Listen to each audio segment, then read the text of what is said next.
Audi Q7. This one is a 2008. There's no way around it. This car is big and it feels as huge as it looks when you're driving it. However, it drives so well, it handles so good that it doesn't matter if the car is actually huge. It really handles almost like it's a sports car. Inside, it's all Audi. The seats are very comfortable. The steering wheel is perfect, as well as heated. But the particular thing that I really like is this controls located over here, right around where you usually rest your arm, easily reachable by your hand while you're driving without even having to take your eyes off the road. So that is great. But the engineers that worked on these controls are obviously not the same that worked on the climate controls. For starters, there are no obvious way to regulate the fan speed. Nowhere. You actually have to press on this one. This app turns on the screen, and then you rotate the speed using this knob. It's nice, but it's very complicated to find. Now, even when you get used to this way of manipulating the speed control of the fans, there is no way you're going to get used to this button placed over here.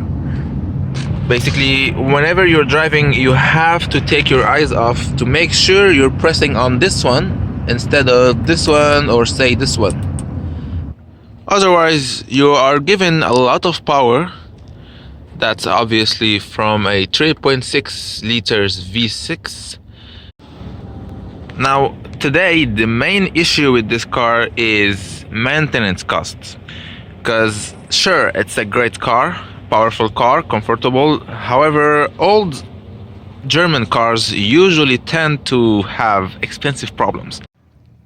The Lincoln version of the Ford Edge over here is a great car. Beautiful, luxurious, well presented, colors are amazing. Now, so far we only had one problem with it, which is the key not being recognized. And since it's a button start, there is no way to start the car unless you figure out how to fix the key issue. It turned out it's just that the battery within the key which needed to be replaced. However, it's still scary. I prefer keys, usual keys which you turn. I didn't know there were still cars that are old-fashioned, and by old I mean there is a lot of switches everywhere and buttons that aren't really catchy to the eye. They literally all look the same. For instance, figure out which one of these four is the volume for the radio, while the steering wheel is all over the place, is impossible without taking your eyes off the road and actually reading what's happening on the button. Oh, this one. Plus, those touch buttons are really annoying.